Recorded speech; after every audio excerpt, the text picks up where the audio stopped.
Hello students, welcome to my channel. अभी हम लोगों ने लास्ट वीडियो में देखा था टॉपिक हमारे सॉल्वेंसी रेशियो का, डेट टू इक्विटी रेशियो के कंप्लीट क्वेश्चंस। अब हम लोग नेक्स्ट अब देखते हैं ratio, proprietary ratio.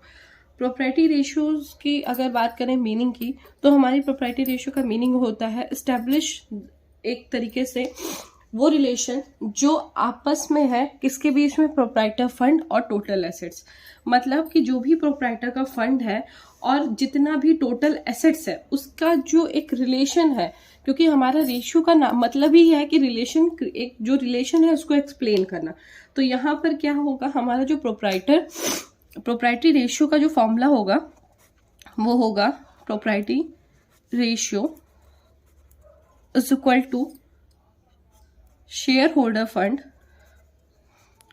Holders fund oblique हम ये कह सकते हैं इक्विटी, ठीक है, क्योंकि जितना भी शेयर होल्डर फंड है वो इक्विटी ही होता है अपॉन टोटल एसेट्स।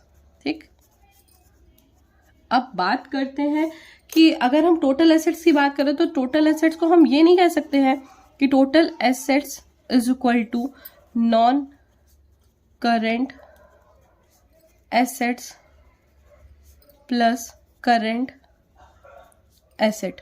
बात तो एक ही हुई। और साथ में हम ये भी कह सकते हैं कि इक्विटी को या शेयर होल्डर फंड को कि share capital plus reserve and surplus. तो ये हमारा क्या हुआ, एक तरीके के फॉर्मूलेज हैं जो हमें प्रोप्राइटरी रेशियो के क्वेश्चंस को सॉल्व करने में हेल्प मिलेगी। ठीक है, तो अब बात करते हैं हम लोग क्वेश्चंस की। न्यूमेरिकल्स में आते हैं। न्यूमेरिकल जो इसका है 32 क्वेश्चन, उसमें सबसे पहला जो क्वेश्चन दिया हुआ है उसमें लिखा हुआ है कि from the following information calculate proprietary ratio, जिसमें शेयर कैपिटल है 10 लाख, रिजर्व एंड सरप्लस है 6 लाख, नॉन करंट एसेट्स है 44 लाख और करंट एसेट्स है 20 लाख। ठीक है, थोड़ा सा आवाज में आप लोग को हो सकता है कि प्रॉब्लम हो, बट प्लीज अगर हो तो एडजस्ट कर लीजिए, क्योंकि इस टाइम पे विंटर्स के सीजन की वजह से थोड़ी बहुत चीजें हो रही हैं। ओके, तो अब यहाँ पर अगर हम देखते हैं तो सबसे पहले हमें क्या फाइंड करना है, प्रोप्राइटरी रेशियो। और प्रोप्राइटरी रेशियो का अभी मैंने आपको फॉर्मूला बताया, share holder fund oblique equity upon total assets. तो हम ये कह सकते हैं कि हम अपना अगर क्वेश्चन, एक मिनट मैं क्वेश्चन नंबर डाल दूं, हमारा क्वेश्चन नंबर है 32। ओके, तो यहां पर अब हम सबसे पहले फाइंड करते हैं शेयर होल्डर फंड। ठीक है, और शेयर होल्डर फंड मैंने अभी आपको बताया कि क्या होता है, share capital plus reserve and surplus. तो हमारे यहाँ पे share capital plus reserve and surplus. तो यहाँ पर क्वेश्चन में शेयर कैपिटल हमें दे रखा हुआ 10 lakh rupees and reserve and surplus हमारा दिया हुआ 6 लाख, तो total will be 16 lakh. Okay, ये हमने फाइंड किया शेयर होल्डर फंड। अब हम बात करते हैं टोटल एसेट्स की। Total assets is equal to non current assets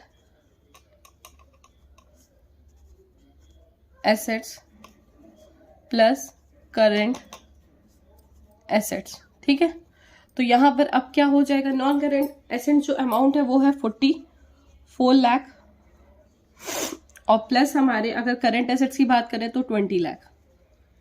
तो हमारा टोटल अमाउंट जो आ जाएगा वो होगा 64 लाख। ठीक है, तो यहां पर अब क्या करते हैं, फॉर्मूले में अमाउंट रख देते हैं। Proprietary ratio is equal to shareholders fund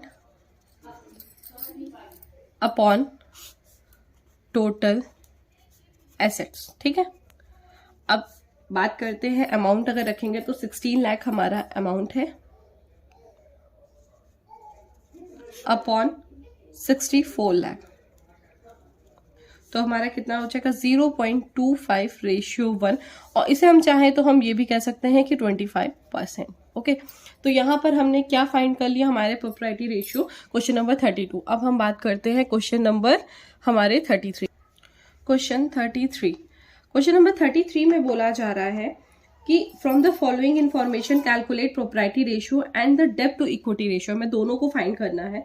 current assets की वैल्यू है 8 लाख, नॉन करंट एसेट्स है 8 लाख, लॉन्ग टर्म बोरोइंग है 5 lakh and the long term provision 3 lakh, current liability है 4 लाख। तो हम क्या करेंगे, सबसे पहले अगर हम बात करते हैं डेब्ट टू इक्विटी रेशियो का, तो फॉर्मूला होता है डेब्ट अपॉन इक्विटी, और प्रोप्राइटी रेशियो का फॉर्मूला होता है हमारा इक्विटी अपॉन टोटल एसेट्स। ठीक है, तो सबसे पहले हम यहाँ पे टोटल एसेट्स को फाइंड कर लेते हैं। तो total assets is equal to non current assets plus current asset. तो यहां पर क्या हो जाएगा, 8 lakh plus 8 lakh will be 16 lakh. और हम बात करते हैं डेब्ट की, तो डेब्ट में मैंने आपको पहले भी बताया था कि क्या होता है कि long term borrowing plus long term provision. तो हम यहां पे लिख देते हैं amount long term borrowings plus long term provisions. तो यहां पर कितना आ जाएगा अमाउंट हमारा 5 lakh plus 3 lakh, so total will be 8 lakh. तो यहां पर हमें टोटल एसेट्स और डेब्ट मिल गया है। और अब हमें एक और चीज चाहिए, शेयर होल्डर फंड, मतलब कि इक्विटी। तो हम यहां पर लिख सकते हैं share holder fund is equal to, क्या होता है हमारा, हम चाहे तो ये नहीं लिख सकते कि टोटल एसेट जो भी होगा उसमें हम डेब्ट माइनस कर दें और साथ में अपनी करंट लायबिलिटी। तो हमें यहाँ पर क्या मिल जाएगा, हमारे शेयर होल्डर फंड मिल जाएंगे। तो हम यहाँ पे, क्योंकि नॉर्मल सी चीज है, अगर बैलेंस शीट के बेस पर आप देखो तो बैलेंस शीट में क्या क्या चीजें होती हैं, टोटल एसेट्स होते हैं, सारी लायबिलिटीज होती है, उसमें हमें शेयर होल्डर फंड फाइंड करना है। तो हम यही तो कर सकते हैं कि सारे एसेट्स में डेब्ट को और करंट लायबिलिटीज को माइनस कर दे तो हमें शेयर होल्डर फंड मिल जाएगा। तो total assets minus debts minus current liability, तो क्या हो जाएगा amount 16 lakh minus 8 lakh minus 4 lakh. तो कितना आ जाएगा, 16 8 14 गया, तो आपका कितना बचा 4 लाख। तो यहां तक हमें क्या मिला, हमारे अमाउंट्स मिल गए। अब हम क्या करते हैं, प्रोप्राइटी रेशियो का फॉर्मूला लगा देते हैं। तो प्रोप्राइटी रेशियो का फॉर्मूला क्या होता है हमारा, इक्विटी अपॉन टोटल एसेट। तो यहां पर कितना अमाउंट आ जाएगा, अगर देखें तो 4 लाख हमने अभी निकाला शेयर होल्डर फंड, मतलब इक्विटी, अपॉन कितना हमारा है एक टोटल एसेट 16 लाख।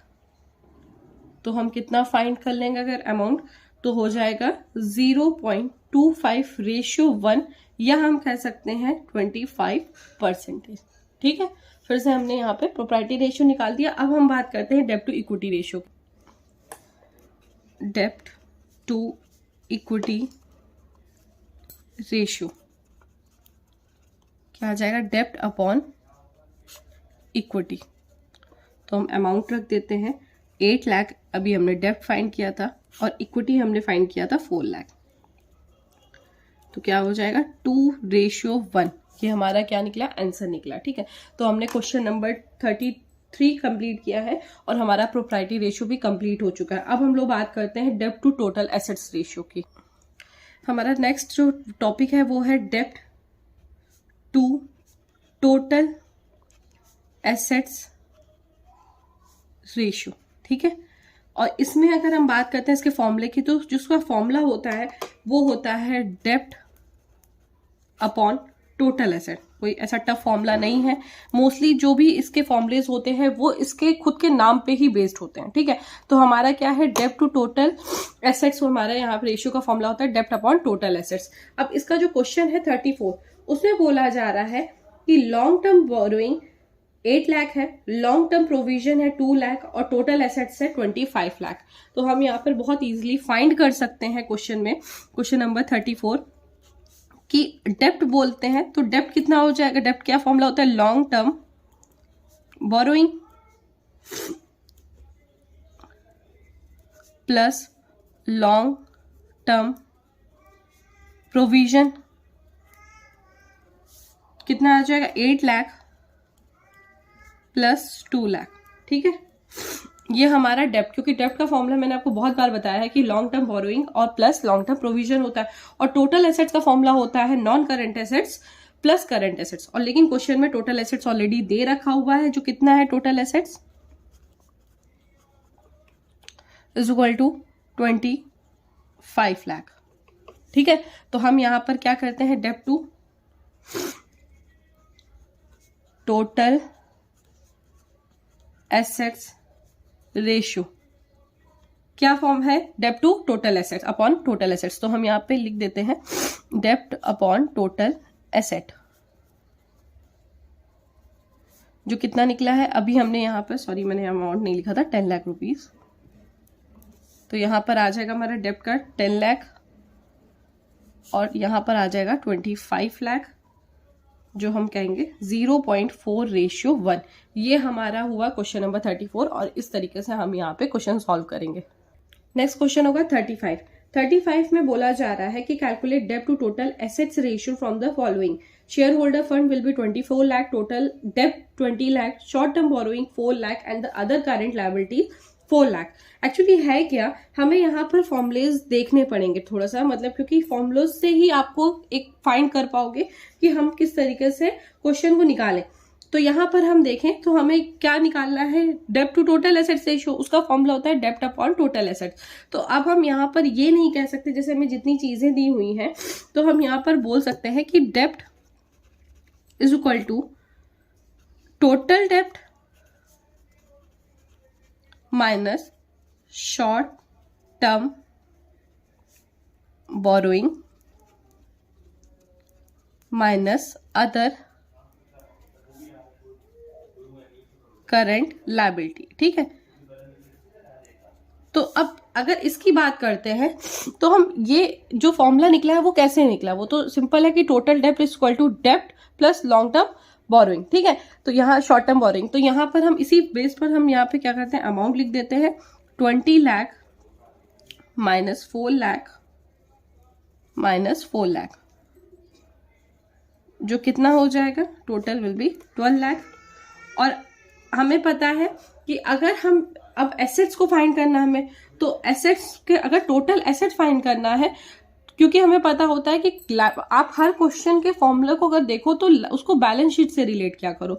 तो हम ये नहीं कह सकते हैं कि अगर हमारे टोटल एसेट्स को अगर निकालना है तो बैलेंस शीट का क्या फॉर्मूला होता है कि liability will be equal to assets.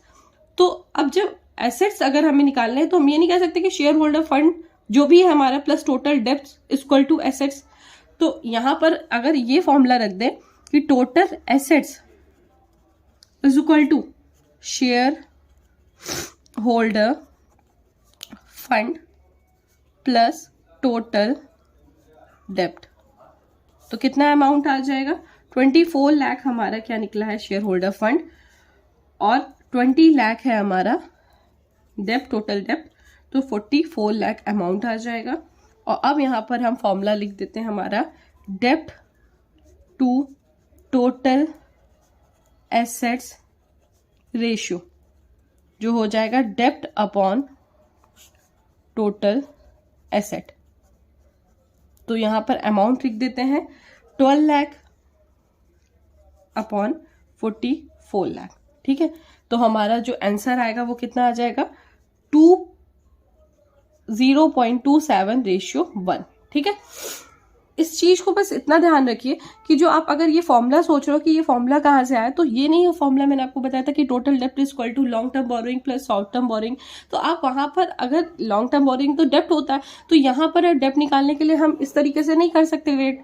और टोटल एसेट्स का फॉर्मूला अगर सिंपल बैलेंस शीट से चेक करें तो हम ये नहीं बोल सकते कि share holder fund plus total डेप्ट, क्योंकि ऑब्वियस ही बात है अगर एसेट्स इक्वल टू लायबिलिटी हमें यही तो इक्वल करना होता है, तो assets equal to liability plus capital, तो हम ऑब्वियस ही बात है टोटल एसेट्स से इससे रिलेट कर सकते हैं। ठीक है, तो ये हमारा हुआ क्वेश्चन 35। अभी इतने क्वेश्चंस हो चुके हैं, सो नेक्स्ट वीडियो में हम लोग आगे के क्वेश्चंस देखेंगे। बाकी आप मेरे वीडियोस को लाइक कर लीजिए और मेरे चैनल को सब्सक्राइब कर लीजिए। मैं पूरी कोशिश करती हूँ कि मैं वीडियोस बना लूँ, बट होता है तो कभी इस टाइम थोड़ा सा हेल्थ इशू है, तो मेनली इस वजह से वीडियो लेट हो गए हैं। बाकी मैं कंटिन्यू पूरी कोशिश करूँगी। Thank you so much for watching my channel. Thank you.